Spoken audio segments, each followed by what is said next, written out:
My name is Eliza, 32 years old, and I never imagined motherhood would hit me like this. When my son, Noah, arrived at just 28 weeks, my world crumbled. I texted our family group chat, "We're in the NICU. Please pray for us." My Aunt Karen replied with Hawaii vacation photos. For 4 weeks, no one came to see us.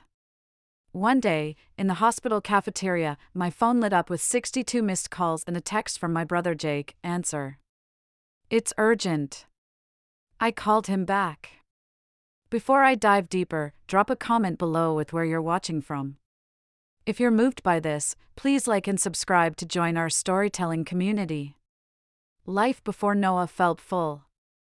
I loved my marketing job, helping small businesses shine. Mornings buzzed with creative energy. My husband, David, and I, married 3 years, lived in a cozy Seattle apartment with our rescue cat, Luna. We had favorite brunch spots, daily routines, and dreams of a family. That dream took time. For 2 years, we tried to conceive, facing 3 heartbreaking miscarriages. Each loss cut deeper, but we held each other up. Doctors tested, medicated, and tracked my hormones, calling it unexplained infertility, a vague label that stung like a verdict. After our 3rd loss, David said, "Let's take a break, not from trying, but from letting it consume us. Maybe a trip to rediscover us." He was right. We'd lost ourselves in the pursuit of a baby, forgetting who we were together. We escaped to Maine for 2 weeks, hiking and savoring seafood. I finally slept without anxiety haunting me. During that trip, Noah was conceived, though I wouldn't know until 3 weeks later when my period didn't come. I took a test, afraid to hope. 2 pink lines appeared, and I was stunned. I took 3 more tests before calling David at work. "I'm pregnant," I whispered, scared to jinx it. Silence hung heavy, then a choked sob. "I'm coming home," he said, voice breaking. My extended family was always a tangled mess. My mom passed from breast cancer when I was 15, leaving an unfillable gap. My dad remarried Eleanor, who was kind but distant. We got along, but never found that mother-daughter spark I longed for. Mom's sisters, Karen and Betty, treated me differently. Aunt Betty welcomed me for sleepovers, teaching me Mom's baking recipes. But Aunt Karen, Mom's older sister, seemed to hold a grudge I couldn't grasp. Maybe I was too much like Mom, or maybe she judged everyone harshly. "You're still carrying extra weight," she'd jab at family gatherings. Or, "I owned a house at your age, not rented." Nothing I did measured up.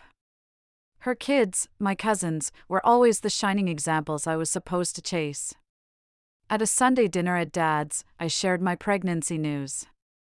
Reactions were lukewarm. "About time." "You're not young," Karen said, sipping wine. "Hope you carry this one." Dad gave a quick congrats before talking about my stepbrother's promotion.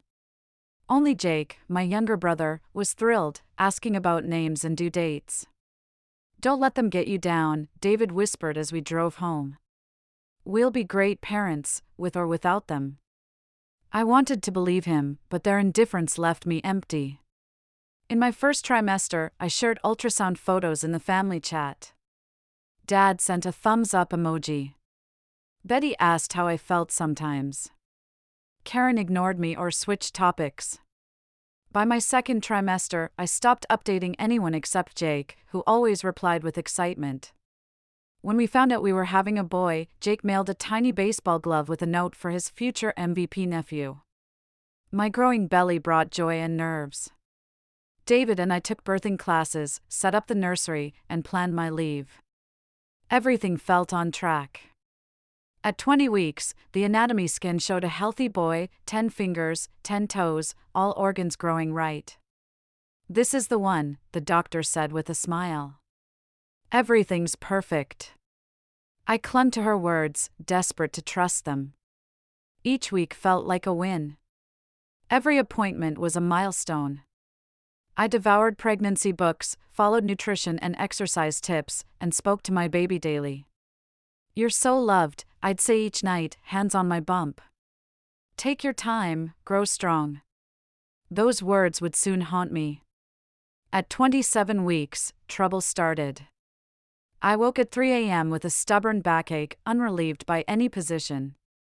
By morning, pinkish discharge set off alarms in my head. We need to call the doctor, I told David, voice steady despite my fear. Within an hour, we were at the hospital. A nurse hooked me to monitors, revealing contractions. The doctor's face turned grave as she checked me. You're in preterm labor, she said. We need to stop it. The next 3 days blurred with medications, steroids for Noah's lungs, and endless monitoring. I lay in bed, terrified, praying the contractions would ease. David stayed close, sleeping in a hard chair, holding my hand through the worst moments. On day 4, my water broke despite all efforts. We can't wait, the doctor said. We need to deliver now. Rushed into an emergency C-section, fear consumed me. At 28 weeks, Noah's odds were better than years ago, but he was still arriving far too early. In the operating room's harsh lights, I felt strange tugs as they delivered Noah. No cry came, chilling my blood. Is he okay? I pleaded, blocked by the surgical drape. He's breathing, the doctor said, her voice lacking comfort. The NICU team has him. David kissed my forehead, torn between us. Go with him, I urged. Keep him safe. Hours later, groggy and sore, I was wheeled into the NICU. Nothing prepared me for Noah, 2 pounds 3 ounces, in an incubator, tangled in tubes and wires. His skin was nearly see-through, eyes sealed shut, chest moving with a ventilator. He's so small, I whispered, touching the plastic wall between us. He's a fighter, the nurse said. His vitals are stable. The neonatologist was kind but blunt. The next 72 hours are critical, he said. We go day by day. He'll likely stay until his due date, 12 weeks. 12 weeks of uncertainty before we could bring him home. I processed this through pain and shock. That night, alone in my recovery room while David grabbed essentials, I texted our family group chat. Noah David was born at 28 weeks, 2 pounds 3 ounces. We're in the NICU. Please pray for us. I sent a photo of his tiny hand gripping my finger. I waited for support, for anything to ease my fear. Aunt Karen replied first, not with concern, but with 5 Hawaii vacation photos, captioned, Aloha from Maui. Perfect weather. I stared, stunned. She had to have seen my message. I waited for Dad, Aunt Betty, or cousins to respond. Silence. Only Jake called right away. I'm so sorry, G. Can I help? Should I come? Sobbing, I said, he's so tiny, Jake. I'm scared. I'll try to fly out this weekend, he promised. Have Dad and Eleanor visited? I paused. No one's replied except Karen's vacation photos. His silence spoke volumes.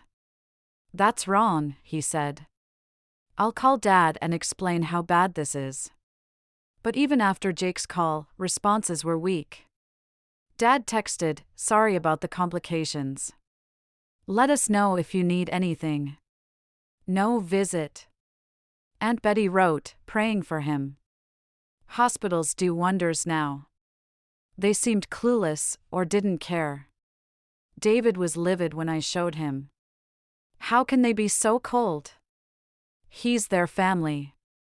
Maybe they don't get how serious this is, I said, excusing them as my heart broke. I'll call them, David offered. I shook my head. If they cared, they'd be here. Noah's what matters now. Weeks passed, and no family visited. No flowers, no care packages, just texts asking for updates. I'd share Noah's weight or milestones, like opening his eyes or switching to CPAP. Karen texted, my sister's neighbor's preemie grandson plays football now, as if that helped. I gave up on them. Instead, I focused on Noah, learning NICU care, pumping milk every 3 hours, and healing from surgery. Life in the NICU found a strange rhythm. I arrived at 8 a.m. for Noah's care time, vital checks, diaper changes, and kangaroo care, the skin-to-skin moments where I could truly be his mom.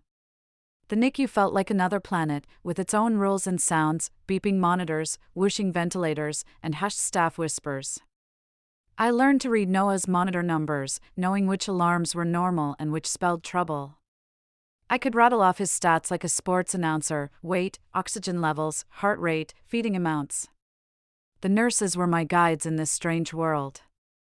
Maria, with 20 years under her belt, showed me how to touch Noah gently, protecting his fragile nerves. Jen taught me to change his diaper without disturbing the wires. Thomas, the kind night nurse, always had updates when I called at 2 a.m., too worried to sleep. "You're doing great, Mama," they'd say, words I held tight when everything felt chaotic. Between care times, I sat by Noah's incubator for hours, reading books or talking softly. I told him about our home, his dad's love, and our cat, Luna, his first friend. I sang off-key lullabies, not caring who heard. Every 3 hours, I went to the pumping room, a small space with curtain stations where NICU moms pumped milk for our tiny babies. There, I met others living this nightmare. Sarah had twins born at 26 weeks. Jessica's daughter had a heart defect. Monica's son had Down syndrome and a bowel issue. Different stories, same struggle, pumping for babies we could barely hold. "My mother-in-law says to just use formula since he can't nurse yet," Jessica shared one day, pumping beside me. "She doesn't get why I keep going." Monica rolled her eyes. My sister asked if I'm still stuck at the hospital. Like I chose this. These women got what my family didn't: the pain of leaving without your baby, the ache of recovering while sitting in a hard chair all day, the roller coaster of tiny wins and constant fear. We started a text group, checking on each other's babies, supporting one another when it got too heavy. They became my NICU family, tied by a journey I'd never choose but couldn't face alone. David did his best to be there, but reality hit hard. His job gave only 2 weeks of paternity leave, used up right after Noah's birth. He went back to work, visiting evenings and weekends. "I hate leaving you both," he said his first day back. "It feels wrong." "We need your insurance," I said. "And someone's got to pay the bills." Life doesn't pause. The NICU's cost was staggering, even with insurance, thousands added daily to our debt. My early maternity leave, unpaid, meant I might have to work before Noah came home. We met for dinner in the hospital cafeteria, picking at tasteless food, planning logistics, who'd take morning shifts, if insurance covered procedures, if I could extend my leave, or if we'd need a loan. These talks kept us going but left no space to process our pain. At night, alone in bed while David slept on the couch to give me recovery space, I cried quietly, drowning in fear, guilt, and loneliness. My family's absence stung more each day. Scrolling social media by Noah's side, I saw their lives go on: Dad and Eleanor at a concert, Karen posting about a family dinner I wasn't invited to, cousins at a lake house. Their world spun forward while mine revolved around the NICU. Each post felt like a slap, a reminder they didn't care about Noah's fight or my struggle. I pushed the hurt aside to focus on what mattered. Noah was progressing slowly but surely. He moved from ventilator to CPAP, a gentler breathing aid. He started taking my breast milk through a feeding tube. By week 2, he reached 2 pounds 8 ounces. "He's doing what we need," Dr. Patterson, the neonatologist, said. "This is a marathon, not a sprint." I settled into the NICU's rhythm, finding comfort where I could. The chair by Noah's incubator became my home. I journaled every milestone, no matter how small: his first eye-opening, his tiny hand gripping my finger, his first full feeding without alarms. These moments kept me going when isolation felt crushing. Without family, I built a new support circle: nurses, NICU moms, and a few friends who checked in. By week 4, Noah moved to an open crib, holding his own temperature, a huge step for a preemie. He still needed oxygen and feeding help, but he grew stronger daily, his features more like the baby I'd dreamed of. He has your nose, David said one evening as we stood over Noah's crib, a rare moment together in the hospital. And your chin, I added softly, brushing his cheek with my finger. He's perfect. These moments made the long hospital hours worth it. I jotted them down, knowing I'd share Noah's tough start with him one day, not just the pain, but the victories. By Noah's 28th day, I'd settled into the NICU routine. Morning rounds brought good news. Noah hit 3 pounds, a miracle from his tiny start. He was taking more bottle feedings, hinting the feeding tube might go soon. He could have his first real bath today, Maria, the nurse, said. Want to try? I'd been waiting for this milestone. Nurses had given Noah sponge baths, but this felt like real parenting. Absolutely, I said, excited for something normal. After afternoon care, I took a lunch break. The hospital cafeteria wasn't gourmet, but it was a change from the NICU, and I wanted to tell David about the bath. I settled at a quiet table with my sandwich. When I grabbed my phone to call David, it buzzed with alerts, 62 missed calls, 28 texts, 9 voicemails, mostly from Jake, spanning hours. My heart raced as I read his latest text, Eliza, pick up. It's urgent. I called back, hands shaking. Jake answered instantly. Where were you? He asked, voice tense. In the NICU, phone on silent, I said. His tone twisted my stomach.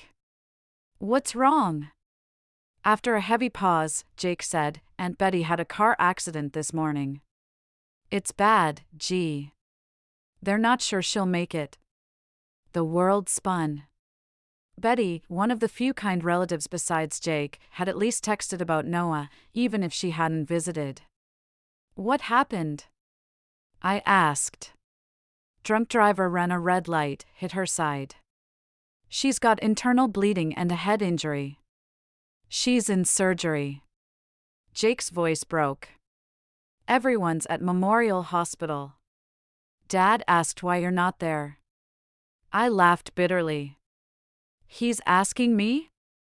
I've been in the NICU with my premature son for 4 weeks, and no one's visited, not Dad, Eleanor, Karen, or the cousins. Only you've called. Silence hung heavy. That's not right, Jake said. Karen told everyone at Sunday dinner she's been bringing you meals, sitting with Noah so you can rest.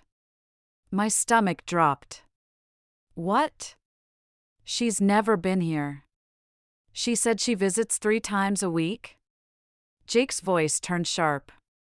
She even showed Dad photos of Noah, claiming she took them. My mind reeled. Those are my photos from the family chat. She must have saved them. What about Dad, Betty before this? No one, Jake.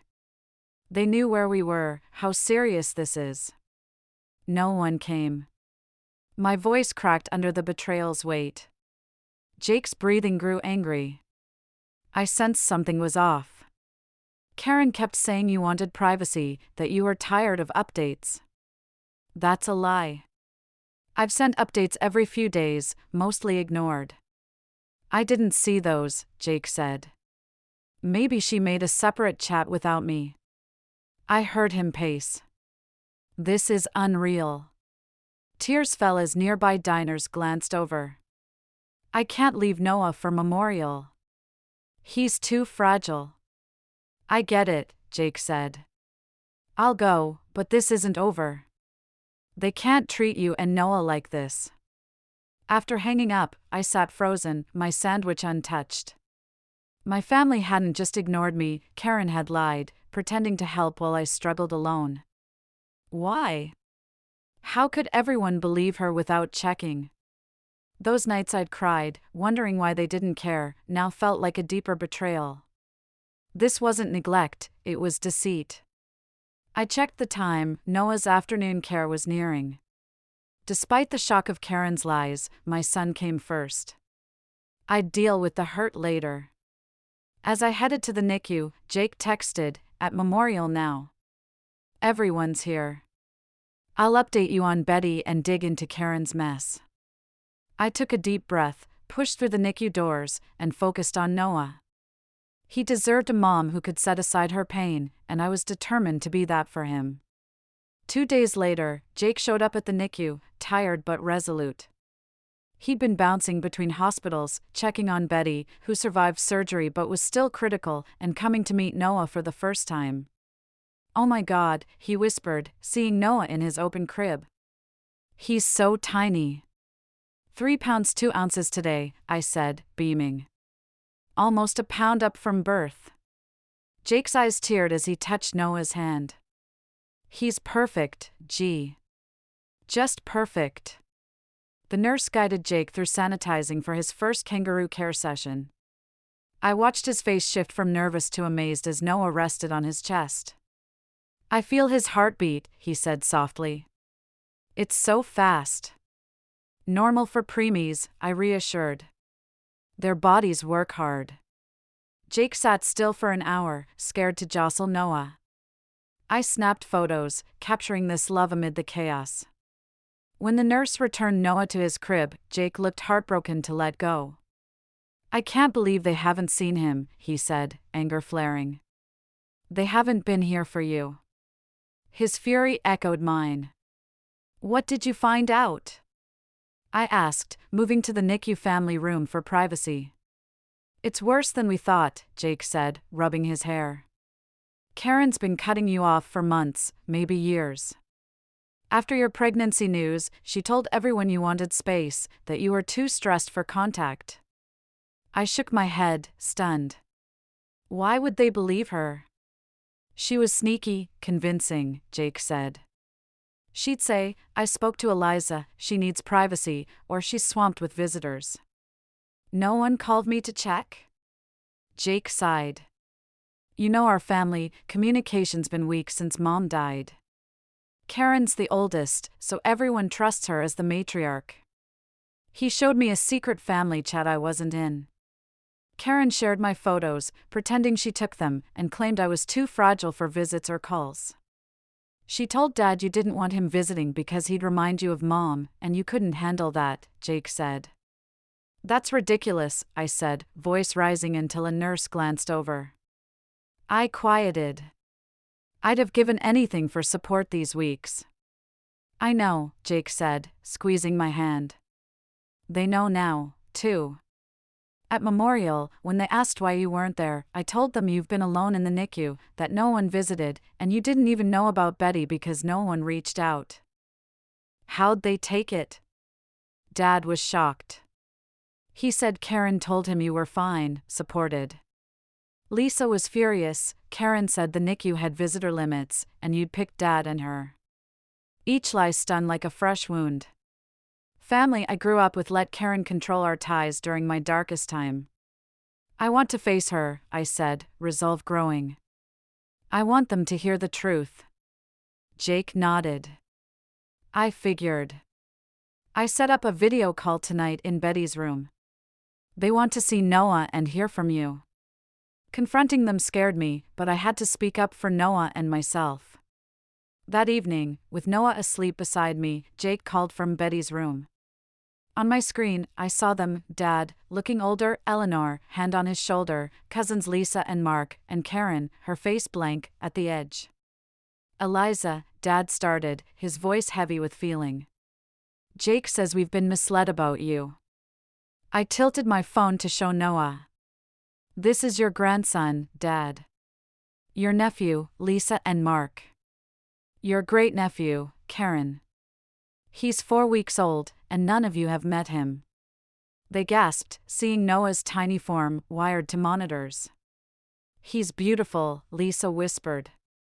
Karen said the NICU limited visitors for safety, Dad said, eyes fixed on Noah. "She said you chose her to visit instead of me because I'd remind you of Mom." I flipped the camera to my face. "That's a lie. The NICU allows 4 visitors. David and I are 2. Jake's the 3rd. We've kept the 4th spot open, hoping someone would care." "Karen said you had plenty of support," Mark said, looking uneasy. "I've been alone," I said, hurt spilling out.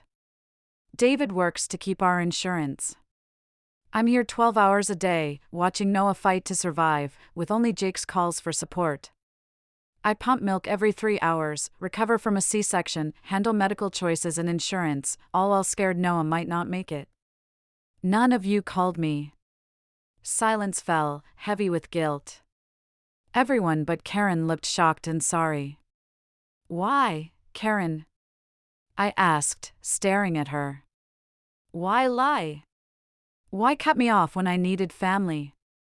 Her face stayed cold. I was shielding the family from your drama. You're always seeking attention, like your mom, always the victim. Her words stung, leaving me speechless. How dare you? Jake snapped. Her son's in the NICU. This isn't drama. I visited once, Karen said, ignoring him. You were asleep. The nurses had it handled. No need to disrupt everyone's lives. You never came, I said, voice steady. Nurses would have logged you. You're calling me a liar? She snapped. Yes, I said. You lied about visiting, about me wanting privacy, about NICU rules. You stole my photos from the family chat to fake it. Everyone turned to Karen, who faltered. I was sparing them your constant updates, she said. No one needs every detail. That wasn't your call, Dad said sharply. You stole our choice. The call unraveled Karen's lies over an hour. She swung between defensiveness and tears, claiming she meant well.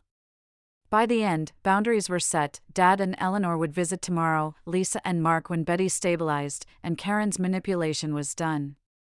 I'm focused on Noah, I said, wrapping up. His health is everything. I won't keep ties with people who disrespect me or bring negativity. I'll choose our family circle. Blood isn't enough. I ended the call, drained but lighter, like a lifelong weight had lifted. The next morning, I reached the NICU to find Dad and Eleanor already there, talking to doctors. Seeing Dad gaze at Noah through the window, his face full of awe and regret, softened my heart. Dad, I said quietly. He turned, tears streaming, the first I'd seen since Mom died. I'm so sorry, Eliza. I should have called you myself. I wanted to stay angry, but his remorse melted me. You should have, I said. But you're here now. Eleanor stepped up, her usual distance gone. We brought things for you and Noah, she said, pointing to a bag. Inside were Preemie clothes, a NICU journal, a hospital cafe gift card, slippers for me, and books for Noah. The nurses walked us through the visitor rules, Dad said. We've been here an hour learning protocols and getting badges. Their effort was a small step, a sign they saw how much they'd neglected us. We entered Noah's room together, where a nurse was checking his vitals. Morning, little man, she said brightly. You've got visitors. Dad and Eleanor scrubbed up per NICU rules, ready to meet their grandson. Watching Dad's tough exterior melt as the nurse showed him how to touch Noah gently warmed my heart.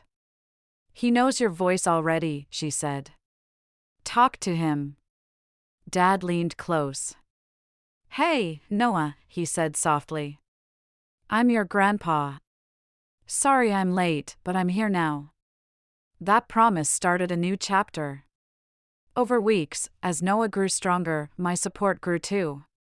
Dad visited every other day, bringing food or sitting with Noah so I could shower or nap. Lisa and Mark came when Betty stabilized, amazed at Noah's progress, bringing little gifts. Some cousins, realizing Karen's lies, sent supportive texts and offers to help. Betty, recovering, called me from her hospital room. I should have seen it, she said, face bruised. Karen was jealous of your mom, and you by extension. I let her control family updates because it was easier, but I never thought she'd go this far. Why was she jealous? I asked, a question I'd held for years. Betty sighed. Your mom was the favorite, getting all the praise. Karen was the dutiful one, staying home, caring for our parents. Your mom's death, leaving you, her spitting image, was too much for Karen. It didn't justify Karen's cruelty, but it gave context to her betrayal. Her actions weren't about me, which eased the sting, even if it didn't heal it. Karen was pushed out of the family circle. Trust in her crumbled. She tried visiting the NICU with a teddy bear for Noah, but I'd barred her from the visitor list. I'm his great aunt, she argued at the entrance. I have a right to see him. No, I told her firmly when the nurse called me. You lost that when you lied and left me alone.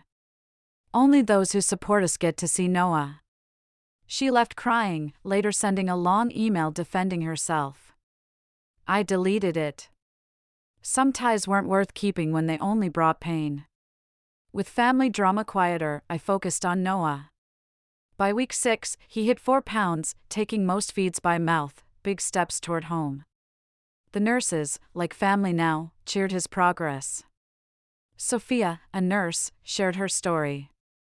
My Preemie, born at 26 weeks, 1 pound 10 ounces, is in college now, studying engineering, she said one night. These fighters do incredible things. Her words lifted me through tough days, like when Noah had setbacks.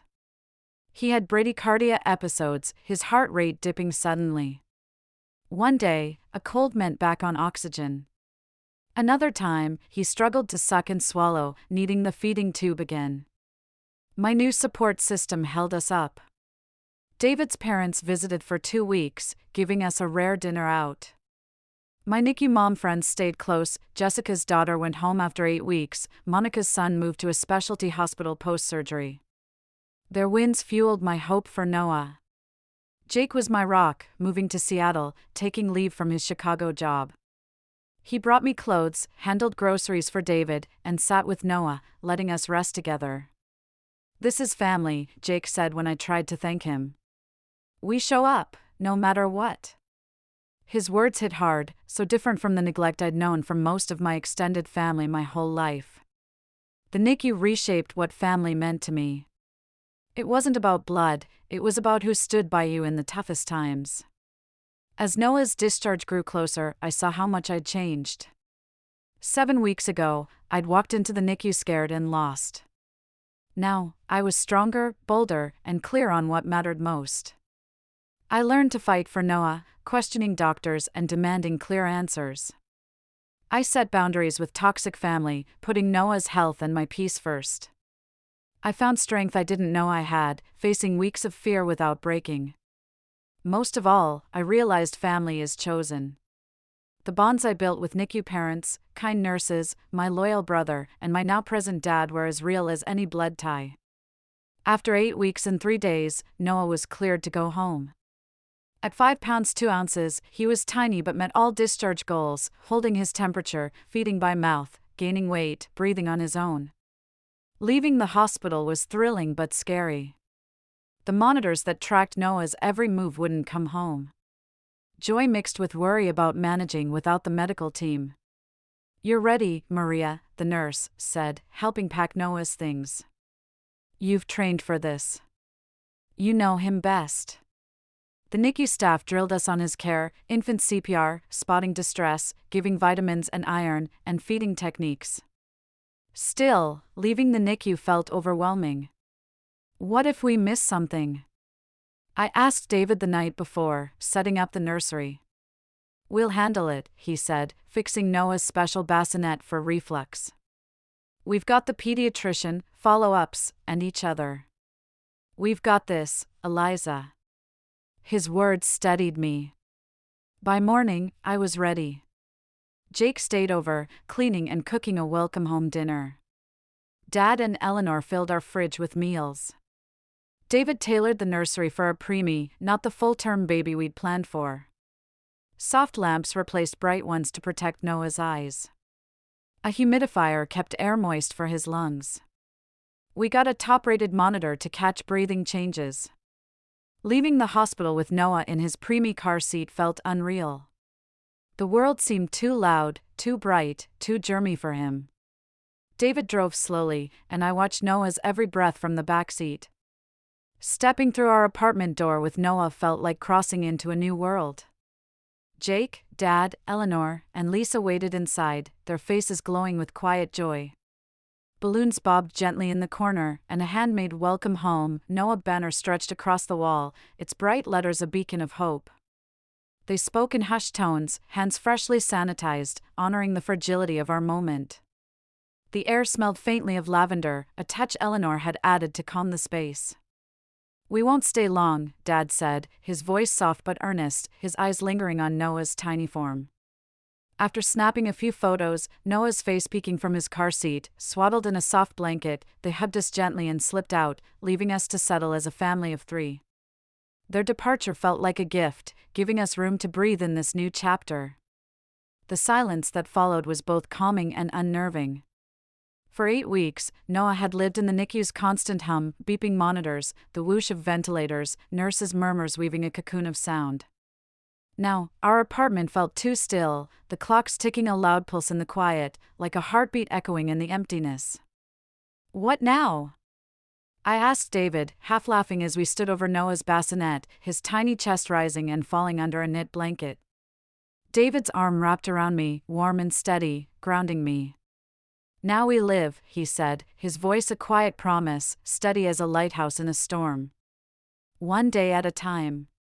Those first weeks home carved out a new rhythm, fragile but beautiful. Noah needed feeding every 3 hours, day and night, leaving us bleary-eyed but deeply grateful. Each ounce he gained felt like a triumph, a step further from his precarious start at 2 pounds 3 ounces. Each stretch of calm sleep was a treasure, a moment of peace in our storm. And every smile, though doctors called them reflex, sparked warmth in my chest, a sign of Noah's fierce spirit shining through, like sunlight breaking through clouds. I'd sit by his bassinet at 3 a.m., the world dark and quiet, watching his tiny fingers curl around mine. Those moments were my anchor, proof we were moving forward despite the exhaustion that clung like fog. David would join me sometimes, his hand resting on mine, and we'd whisper about the future, first steps, first words, a life beyond the NICU's shadow. We'd dream of park playdates, of Noah chasing our cat Luna, of family vacations by the sea. At 2 months old, Noah's adjusted age was barely 2 weeks, but his progress left his doctors in awe. Weekly checkups and visits to the Preemie clinic showed no major complications, a miracle for a baby born at 28 weeks. "He's a fighter," Dr. Patel said, flipping through Noah's chart with a rare smile. "No signs of the usual preemie hurdles yet. Keep doing what you're doing." Her words were a lifeline, a reminder that our vigilance was paying off. But without the NICU's monitors, I second-guessed every detail. Was his breathing too fast? Was his skin too pale? I'd hover over his bassinet, counting breaths, until David gently pulled me back. "He's okay, Eliza," he'd say, his voice calm but firm. "We're okay." His reassurance was a tether, pulling me back from the edge of worry. Then came the invitation to Aunt Betty's welcome home party. After 6 weeks in the hospital and rehab following her car accident, the family planned to celebrate her return. I stared at the email, my stomach twisting with a mix of resolve and dread. "We don't have to go," David said, reading my unease as he leaned over my shoulder. "No one expects us to leave Noah." But I felt a pull to attend. Betty had become an unexpected ally, her support a quiet strength after Karen's betrayal. Going meant showing up for her, yes, but also reclaiming my place in the family on my own terms. Jake had warned me Karen would be there, and I knew I needed to face her, not to spark a fight, but to draw clear boundaries that protected Noah and me from further hurt. I called Dr. Patel to discuss precautions. Noah's immune system was still fragile, vulnerable to even a minor cold. She approved a short visit if we took strict measures. We arranged for Maria, a trusted NICU nurse who moonlighted as a private caregiver, to stay with Noah. Her familiar presence, her gentle hands and calm voice eased my nerves, letting David and me attend together, a rare moment of unity outside the hospital's sterile walls. Betty's house felt different from the loud, crowded family gatherings of my childhood. The guest list was smaller, likely because of her still fragile condition. Her living room, usually buzzing with laughter and overlapping voices, held a quieter warmth, with soft music playing and the scent of fresh coffee mingling with homemade cookies. Most relatives greeted us with warm hugs, their smiles genuine but tinged with guilt, as if they carried the weight of their absence during Noah's NICU stay. Karen lingered across the room, her stare cold and unreadable, like a storm cloud hovering on the horizon, threatening but distant.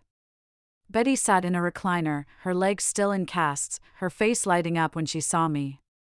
She grabbed my hands, her grip surprisingly strong despite her ordeal. "How's our little warrior?" she asked, her voice warm with affection, like a hug I could feel in my bones. I pulled out my phone, showing her photos of Noah, his cheeks fuller, his eyes brighter, looking more like a newborn despite his small size. "He's thriving," I said, pride swelling in my chest like a wave. "The doctors are amazed at his progress." "I'll meet him when you're ready," Betty said, her eyes soft but resolute. "Your call, Eliza." I've learned not to let others steer family ties. Her glance flicked toward Karen, sharp and deliberate, cutting through the room's warmth like a blade. A few cousins nearby shifted uncomfortably, sensing the undercurrent of tension, their whispers fading. The room hushed, as if everyone held their breath, waiting for a spark to ignite. I didn't want to stir drama at Betty's celebration. Her recovery deserved joy, not conflict. But when Karen approached me in the kitchen, her posture stiff as I poured a glass of water, the air grew heavy. The faint clink of dishes and hum of conversation from the living room felt miles away. This was inevitable. "Your baby looks healthy," she said, her tone icy, like she was commenting on a stranger's child. "Glad it worked out." Her words, dismissing Noah's 2-month fight for survival, the sleepless nights, the fear that clung to every breath as something that just worked out, lit a fire in me. But I kept it controlled, a steady burn, not a wildfire. "His name is Noah," I said, my voice calm but unyielding, like steel wrapped in velvet. "He's thriving now, despite spending 2 months in the hospital with no family support because of your lies." Karen's eyes darted around, checking for eavesdroppers, her discomfort clear in the way she shifted her weight. "It's a misunderstanding," she started, her voice tight, like a wire about to snap. "No," I cut in, keeping my tone low but firm, each word deliberate. "You lied to everyone. I don't expect you to apologize, you don't think you're wrong. But hear this, you won't have a relationship with my son unless you own the harm you caused and make it right." Her face flushed, anger flashing in her eyes like a spark. "You can't keep me from my great-nephew. I'm family." I held her gaze, unflinching, my heart pounding but steady. "Family isn't just blood, Karen. It's trust and care. You've shown neither. I decide who's in Noah's life, and right now, that's not you." I turned and walked back to David in the living room, my pulse racing but my spirit lighter.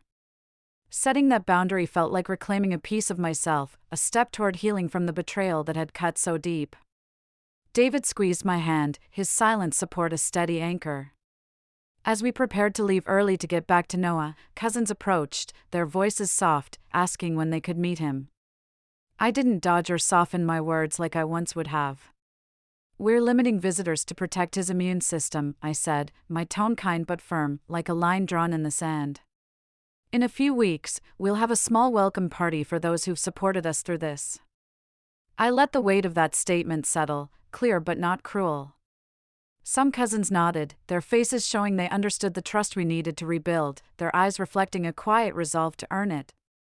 Others looked stung, their confusion evident, still not fully grasping how their absence during Noah's NICU stay had left scars on my heart. I let their reactions be, they'd have to meet us halfway, to show up in ways that mattered. In the months that followed, our family circle grew carefully, rooted in genuine care for Noah and respect for the boundaries we'd set as new parents.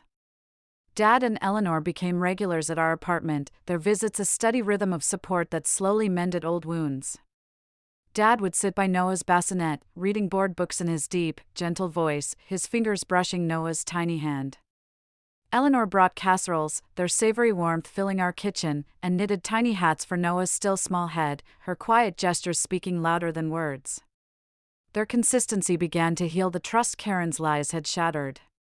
Jake was our unwavering anchor, the brother who'd never faltered. He'd moved to Seattle permanently, leaving his Chicago job to be near us, a sacrifice that humbled me. He'd drop by with my favorite coffee, handle grocery runs, or sit with Noah, giving David and me rare moments to breathe, to steal a quiet nap or a quick walk together. "You're stuck with me," he'd joke, his grin wide, but his presence was a gift, a reminder of what family could be when it was built on love. When Betty was strong enough to travel, she visited Noah, her cane clicking softly on our hardwood floor as she stepped into our home. She brought a small album of Mom's photos, snapshots of her laughing at a picnic, holding me as a newborn, her eyes bright with the same spark I saw in Noah. "He should have these," Betty said, her voice thick with emotion. "He should know his grandma through you." I held the album close, my throat tight, grateful for this thread connecting Noah to the mother I'd lost. Over tea, Betty shared more about Mom and Karen's tangled past.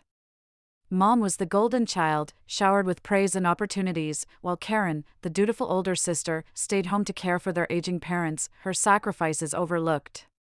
When Mom died, leaving me, her mirror image, Karen's resentment festered, spilling onto me.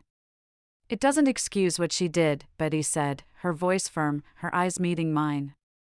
"But understanding the why might help you let go of the anger, even if you keep her out of your life." Her words sank deep, like a stone settling in still water. I held my boundary with Karen, refusing to pretend all was well for the sake of family unity. I couldn't welcome someone who'd caused so much pain, who'd twisted my struggle into a narrative of her own making. But I began to release the anger, bit by bit, letting it slip away like sand through my fingers. It was too heavy to carry while pouring love into Noah, who needed my light, my hope, not the shadows of old hurts. Noah's first birthday was a milestone that felt sacred, a double celebration marking both his actual birth date and his due date, a tradition for preemie families that carried the weight of our survival. It wasn't just a party for him, it was a tribute to the journey we'd endured, the strength we'd uncovered, and the family we'd chosen to surround us. Our Seattle apartment buzzed with love, the air thick with the sweet scent of vanilla cake and fresh lilies from Eleanor, their petals soft against the windowsill. The windows stood open, letting in a gentle breeze that carried the faint tang of Puget Sound, mingling with laughter and warmth. The living room hummed with familiar faces, each one a thread in the tapestry of our story. NICU nurses, now cherished friends, filled the space with their bright laughter, their voices weaving memories of Noah's earliest days. Maria, her hands once so steady as she guided Noah's first bath, recounted how he'd splashed weekly, a tiny rebel even then. Sophia, who'd shared her own preemie story, laughed as she described Noah's stubborn fight to breathe without the ventilator, his determination a spark that lit up the sterile NICU. Their stories felt like treasures, each one a reminder of how far we'd come. Preemie parents, comrades from those sleepless NICU nights, shared their own tales, their eyes glistening with pride as they watched their babies, once as fragile as Noah, toddle or giggle nearby. Jessica, whose daughter had overcome a heart defect, squeezed my hand, her smile a mirror of my own relief. Monica, whose son was now thriving post-surgery, passed around photos, her voice cracking with gratitude. These were the people who understood the weight of every milestone, who'd held space for our fears and celebrated our victories as if they were their own. Jake, my unwavering brother, was the heart of the party, bouncing Noah on his knee with a grin that lit up the room. "You're gonna be a troublemaker like your uncle," he teased, his voice warm with mischief as Noah squealed, his tiny hands grabbing at Jake's shirt. Jake had moved to Seattle for us, leaving his Chicago life behind, and his presence was a constant reminder of what family could be: loyal, present, fierce in love. I caught his eye across the room, and his nod was a silent promise: "I'm here, always." Dad stood by the table, his face softer than I'd ever seen, carefully slicing the cake with hands that trembled slightly, not from nerves, but from emotion. The man who'd once been distant, swayed by Karen's lies, had earned his way back into our lives with steady visits and quiet apologies. His eyes, misty as he handed out slices, lingered on Noah, as if memorizing every feature of his grandson. It was a redemption I hadn't expected, a bridge rebuilt through small, consistent acts of love. David, my rock through every storm, held Noah in his arms, our thriving 1-year-old squirming with delight. His smile was radiant, a quiet pride glowing in every glance he cast at our son. Noah's cheeks, once so pale and thin, were now rosy, his eyes bright with curiosity. David caught my gaze, and the look we shared held 1,000 unspoken words: gratitude, relief, the weight of all we'd overcome together. He pressed a kiss to Noah's head, and my heart swelled, anchored by the love that had carried us through. This was my family, not the one I'd been born into, with its tangled web of obligations and betrayals, but the one we'd forged in the crucible of crisis. The NICU had tested me, nearly shattering my spirit under the crushing weight of fear and isolation. I remembered the endless nights, the beeping monitors, a constant drumbeat, the sterile smell of sanitizer stinging my nose. I'd sat by Noah's incubator, whispering promises to a baby too small to hold, my heart breaking with every alarm. But in piecing myself back together, I'd found a resilience I never knew I had, a fire that burned bright and unyielding. The NICU taught me to trust my instincts, to listen to that quiet inner voice when something fell off with Noah's care. I'd learned to fight fiercely for him, questioning doctors when their jargon left me lost, demanding clarity until I understood every detail of his treatment. I'd stood my ground, ensuring his needs came first, no matter how daunting the medical world felt. Those moments, advocating for my son in a room full of experts, had reshaped me, building a confidence I'd never known. I'd also found the courage to cut ties with those who brought toxicity. Karen's lies had isolated me, leaving me alone in the NICU's fluorescent glow, but I'd learned to prioritize Noah's peace and my own mental health over empty family obligations. Setting boundaries wasn't easy, each confrontation felt like a leap into the unknown, but it was necessary. The NICU showed me that family isn't owed, it's earned through love and action, through those who show up when the world feels too heavy to bear. One day, I'll sit Noah down and share this story, not as a tale of family betrayal, but as proof of resilience and the power of choosing your path. I'll tell him how he was wanted, fought for, loved fiercely from his first fragile breath in that sterile NICU room.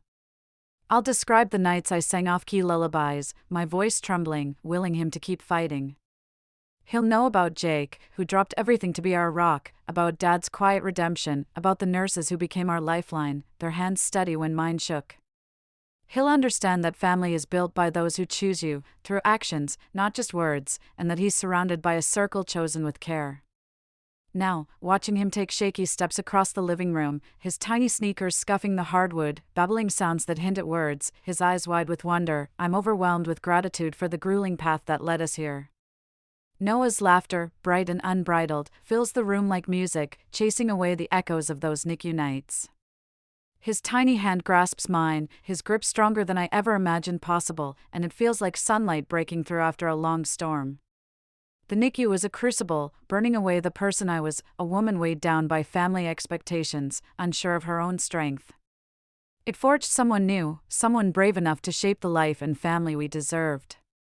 I think back to those endless nights, the monitor's relentless beeps, the cold fear that clung to every moment. They feel distant now, like a storm that's passed, leaving clear skies in its wake.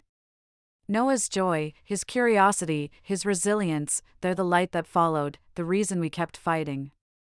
Have you ever had to redefine what family means to you? Who stood by you when life got hard, when the world felt too heavy to carry?